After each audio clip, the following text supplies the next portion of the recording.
જે સમય હતો ગતો રહ્યો, સમય પાછો આવતો નથી.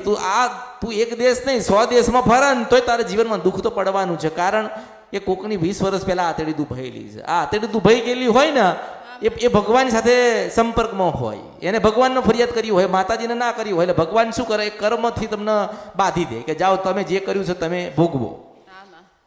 પહેલા 20 વર્ષ પહેલા સાસુ રોતી હતી, અત્યારે એની બહુ રોવો. અમારે કરવું શું કહો?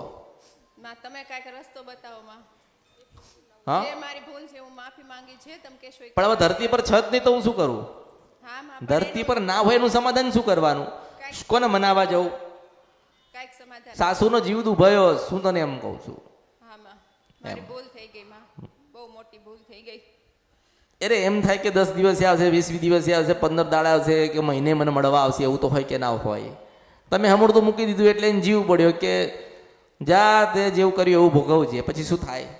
આ તારા દીકરા અને તારા દીકરીઓ મને એવું કે માતાજી મમ્મીને દુઃખ છે, મમ્મીને દુઃખ છે. હું શું કહું? મને કે ચાલ હું શું કહું? તમે તારા બાળકોને તમે એવી આશા રાખો કે માતાજી પાસે જઈએ છે એટલે આપણે બધું સારું થઈએ છે ને બધું મટીએ છે.